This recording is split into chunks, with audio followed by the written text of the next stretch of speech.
Hello दोस्तों। आज मैं आपके लिए लेकर आई हूँ तेनालीराम की कहानियों में से एक कहानी जिसका नाम है कुएं की शादी।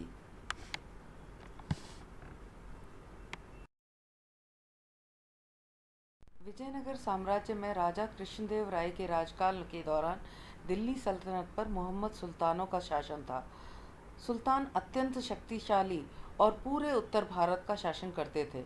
अब वे भारत के अन्य भागों पर भी कब्जा करना चाहते थे, खासकर उन भागों पर जहां हिंदू राजा राज्य कर रहे थे। इसके लिए वे कोई भी तरीका अपना सकते थे। एक बार दिल्ली के सुल्तान ने राजा कृष्णदेव राय को परेशान करने के इरादे से उन्हें एक दूत द्वारा शादी में आने का निमंत्रण भिजवाया। जब महाराज ने शादी का निमंत्रण पढ़ा तो वे ही नहीं, पूरा दरबार भौचक्का रह गया। उस निमंत्रण पत्र में लिखा था, हम अपने राज्य के नए खुदे कुएं की शादी कर रहे हैं। इस शादी में हम आपके शहर के सभी कुओं को आमंत्रित करते हैं कि वे इस शुभ अवसर पर हमारी खुशी में शरीक होकर हमारा सम्मान बढ़ाएं। इस शुभ अवसर पर उनकी उपस्थिति प्रार्थनीय है। स्थान दिल्ली, फिर दिनांक लिखा था, निमंत्रण भेजने वाले का नाम दिल्ली के सुल्तान।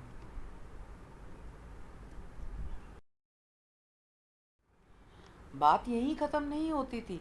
उस निमंत्रण पत्र के साथ एक चेतावनी पत्र और था, जिसमें लिखा था कि राजा कृष्णदेव राय के लिए सभी कुओं को शादी में भेजना अनिवार्य है।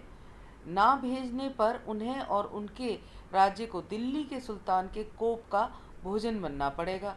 ये पत्र पढ़कर महाराज को कुछ समझ नहीं आ रहा था कि वे क्या करें। निमंत्रण बहुत ही बेतुका था। सभी जानते थे कि कुएं एक स्थान से दूसरे स्थान पर नहीं जा सकते।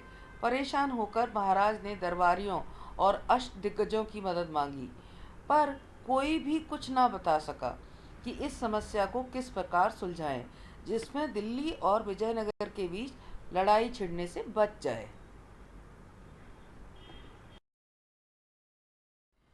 कहीं से कोई ना रास्ता सूझने पर राजा कृष्णदेव राय ने तेनालीराम को बुलवाया और उसे पूरी बात बताई।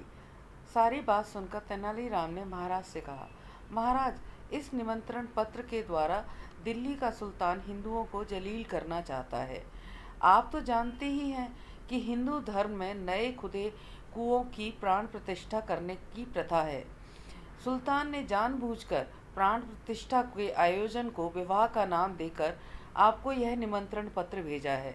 कुछ रुककर तेनालीराम बोला, परंतु चिंता की कोई बात नहीं है। ना तो निमंत्रण पत्र और ना ही वह चेतावनी पत्र हमारा कुछ बिगाड़ सकता है। आप बेफिक्र रहें, कल तक मैं इस समस्या का कोई ना कोई समाधान ढूंढ लूंगा। अगले दिन राज दरबार में दिल्ली के सुल्तान के दोनों पत्रों की चर्चा गर्म थी। लोग परेशान थे और इस समस्या का हल अपनी अपनी समझ से निकालने की कोशिश कर रहे थे। राजा कृष्णदेव राय के आते ही सब चुप हो गए। जब राजा राजगद्दी पर बैठ गए तो तेनालीराम खड़ा हुआ और बोला, महाराज, मैंने दिल्ली के सुल्तान के पास भेजने के लिए यह जवाब तैयार किया है। आप सब भी सुने।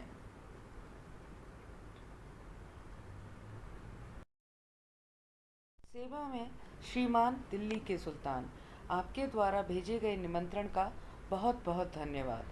हम आपके कुएं की शादी की आपको बधाई देते हैं।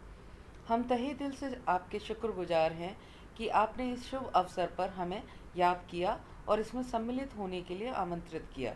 निमंत्रण मिलते ही हमने अपने राज्य के सभी कुओं को इसकी सूचना पहुंचा दी, परंतु वे सभी नाराज हैं कि आपके कुएं उनके विवाह में सम्मिलित नहीं हुए थे।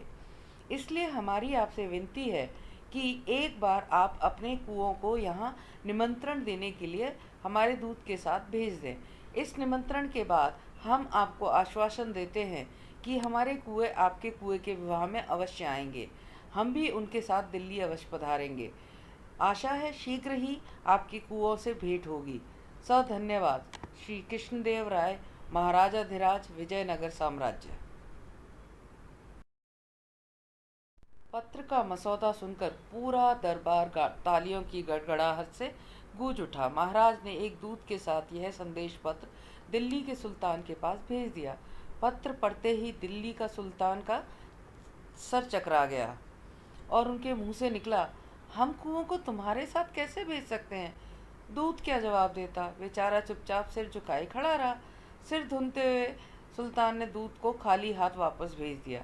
अब उसने हिंदुओं को नीचा दिखाने या उनका मजाक उड़ाने का इरादा छोड़ दिया था।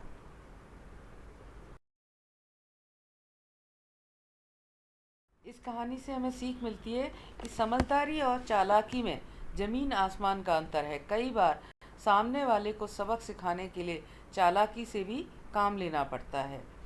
इसी के साथ मिलते हैं एक नई स्टोरी के साथ में। तब तक take care, but before that do not forget to subscribe, like and comment for more stories. See ya.